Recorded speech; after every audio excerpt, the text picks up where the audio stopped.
your that's your congressmen or congresswomen, senators, uh, they hold, a lot of power, or they can have a lot of leverage on this issue.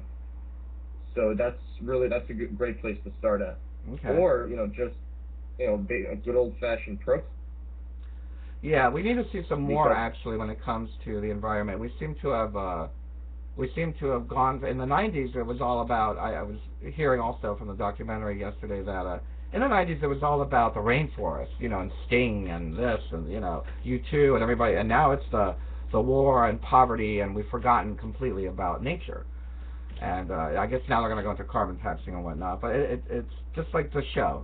They talk about how even nonprofits are infiltrated by the propaganda and whatnot. So we have to really, and it goes into what I was going to share was that even though these steps that they're taking, the industrialists get to take to go forward, and it pushes us back a little bit, we can just be and live the way that we know we should, not and the way that we feel. I'm not going to throw a McDonald's bag out the car window. My gut tells me not to do that, so I listen. And again, it goes back to our show yesterday that if you really listen to your gut, you won't even live that way where they're going to make the profits off of you. Now don't get me wrong, I'm a label reader, and still they hide a lot of things. I think I bought oh geez, what was it? I want to say like an old candy, like I don't know, like Cracker Jack, let's say. I bought an old candy the other day. Oh, it's cotton candy. I bought like a little packaged cotton candy, and it looked like, Carnival was the brand or something like that. Well, you look on the back, and in tiny little letters, oh no, I'm sorry, it was Cheez-It. It was Cheez-It. I looked on the back because it had a Star Trek offer, and I was thinking about getting the shirt, a Star Trek shirt, and it said right to the Kellogg Company, and it's like, wait a second, well, Kellogg is major industrialists. If I'm not mistaken, they're messed up with the military as well. I really don't want to participate with them, but you would never know it from the product that you buy on the front of who's behind it, who's making the money off this product, and we have the right to choose, whether we want to fill their pockets or fill the pockets of the GIC and iBiocom, companies like that, and organizations like that. So yeah, we have the choice to just live accordingly, and not give them any more power. But it takes some work, and it takes some awareness, and a lot of people don't really look at some of the environmental impacts of just even the packaging that we buy, and we really don't even talk about that very much. Anabel, I know that you guys recycle. What have you noticed as far as like what's recyclable and what's not recyclable? Well, you have to really be conscious. As you said, you have to be really aware of what it is that you're purchasing, and you have to kind of take a look around what your products are. I think we go through life really in this state of automatic, control. You're just like automatically going into the state of being without even looking around you. And even each water bottle company, you want to look at that. You want to look at what's recyclable and what's not. You look at what are able to be taken to for the redemption of like 5 cents, and which ones are not because they're not made well enough. You want to look at um, cardboard, aluminum, glass, plastic. It's so important to recycle plastic because, there are a lot of companies out there that make things out of those recyclable Oh plastics. I yeah, mean, take a look at fleece, for example. Fleece is made from recyclable plastic. We is wear it? fleece in New England, in the Northeast, all the time. Those are things that you want to look at, but you have to read the fine print on a product. And, here in our home, we have definitely become more aware because of our son Cameron. Cameron is 9 years old, and he is in a really great school system that actually has had a lot of focus on earth, on recycling, not only of plastic board and of tin, but also of computer equipment.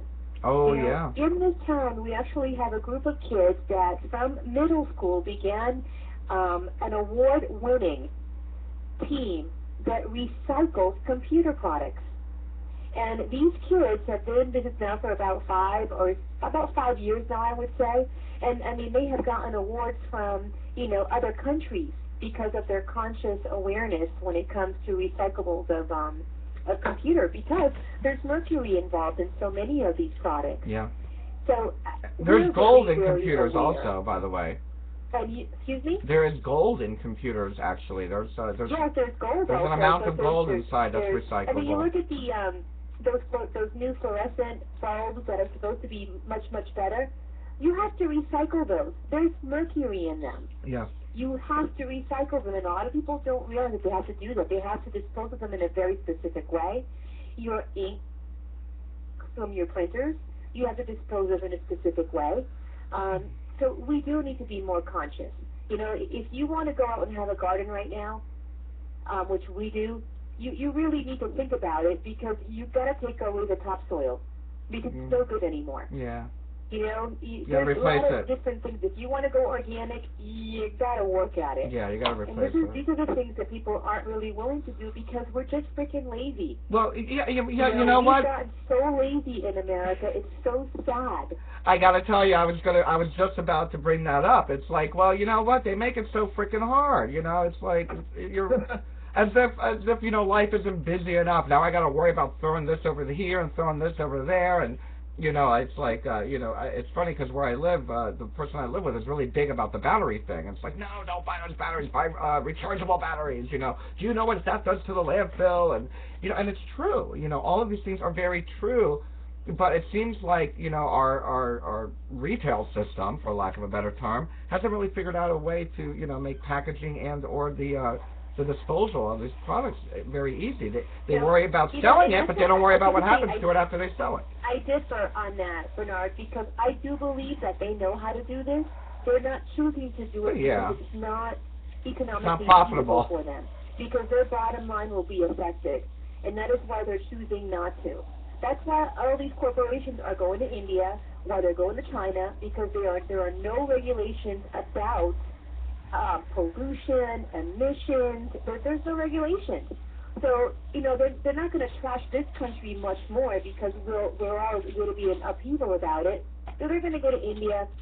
They're going to go to China, where they don't give a rat's ass over there, because they're not really made aware of what's going on, and they're going to trash those countries because we're not over there.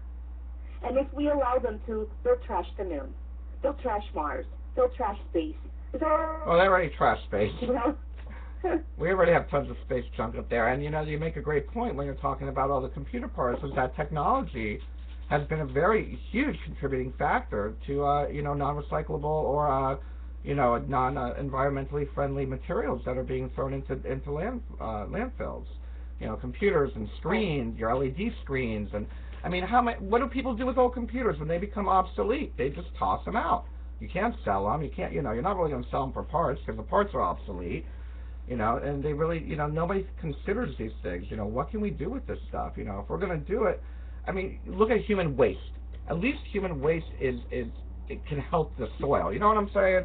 It's natural. You know, it's biodegradable. You know, and it's something that, you know, we don't think about the impact of that. Speaking of impact, what I'd like to know, you know, now that we have someone who's on the phone and on the show from another continent, what are your observations of the pollution situation in Brazil and in Rio? Do you see that it's gotten better, it's gotten worse? What steps are they taking?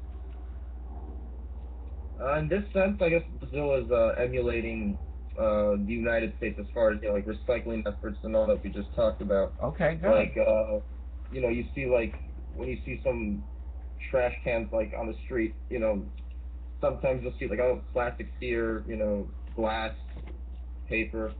So they're kind of like we're kind of on par with the United States in that sense. But even, you know, having said that, I still don't think that what we're doing is, you know, is enough. I mean, like we were just talking about, it's not that like we're lazy, or maybe it comes down to the fact that it's, you know, taking these measures. It's just it's too much for some families, you know, economically speaking. But I just don't think that we're doing enough yet, you know. Well, just having moved to New England, this whole deposit thing, first of all, it reminds me of when I was a kid, because I used to go through garbage cans looking for pop bottles to get money to go buy candy.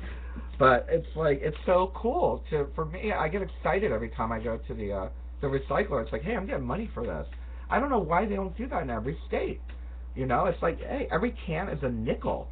You know, and then you can use it to go buy more stuff. You know what I'm saying? It's like, no one. I don't understand why it's just not a common way that we used to do it. Does Brazil do deposits or anything like that, Raul? The homeless are really big on that around here. They collect go the cans and bottles. Nice. And they get it up and go. You know, it's like a local recycling plant or something like that. You know what? That's another thing. If you made it, this sounds a little far out, but I think it makes a lot of sense. If you made the bottles and the cans deposit, you know, for return for deposit, I think it would actually help the homeless situation a little bit. You know, that would be be voluntary, you know, cleanup. It's like, hey, I'm getting paid for this. I'll do this. Hell, everybody will start doing it. You know, me and my cousin were talking about going through garbage cans. It's like, hey, we can make money. Yeah, but you know, you also have to be careful that the material that you're trying to recycle is worth something. Yes. And that's the issue that we have with a lot of the water bottle companies now, is that the material that they're utilizing for their water bottles is not up to par for recycling. No. Because they're really good for a one-time use, and then that's the end of it. I think they become poison or something. Because they can't use them. And, you know, a lot of these plastic bottles are now made with the molecules, the way that they're structured, is that they begin to break apart after a certain period of time, which is why, you know, we tell people, do not, you know, reuse water bottles. Mm-hmm. Do not put them into the dishwashers because the molecules begin to break apart. That is why you can't have these plastics in microwaves. Oh, yeah. You have to really be careful with that, and not every single item is made sufficiently well enough to be recyclable. Mm-hmm. And that's definitely an issue. And, you know, you mentioned something about having every state have the same laws as far as recycling is concerned. Well, and deposit, that's return for great deposit. Point to bring up. Because you have now, of course, a lot of these states that are asking to have sovereignty because they don't want the federal government to inflict upon their rights as individual states. They don't want the federal government to interfere. But there are points in time where the federal government, I feel, has to interfere and has to have a consistency factor throughout our nation so that we're all working towards the same goal in certain aspects. Right. You know, there are some definitely alienable rights that we need to retain as states, but there are some factors that a person in this nation that need to have a consistent basis of laws, of processes, and so that they can protect these alienable rights within the nation. So I think that, you know, what I'm seeing with this particular administration up to this point is that they are challenging organizations, they are challenging corporations, they are challenging right now lobbyists. I think Obama, one of the first things he did when he came into office was say, I'm sorry, but corporations can no longer have lobbyists, you know, at the State of the House. Mm-hmm. You gotta get out. No more lobbyists. And I think that I'm hoping that they keep that up, that they don't give in to big corporations to allow lobbyists to come in, because those are strictly for I think they just went around to the back door. I so think they're just going to hide it from the public. There's a thought out there that at some point, you know, we can't, again, yeah, but you can't, we have to be positive about this. Oh, absolutely. You can't keep bringing you can't do that. You know what I mean? You have to remain on task. And one of the things that we have to do is we have to support government in some things by talking to your congressmen, talking to representatives, signing petitions. I say run for office. We have a video on GIC that talks about, it's a commercial about how important signatures are. Yeah. They're so important in a petition because they speak volumes and they get results, because ultimately, whether or not a representative of state or a congressman wants to admit it, they kind of work for the people. So if the people act and they have petitions, and there's thousands of signatures, they can't ignore it. Mm-hmm. So we have to become involved. Absolutely. We have to become involved, and if we see one thing that is starting to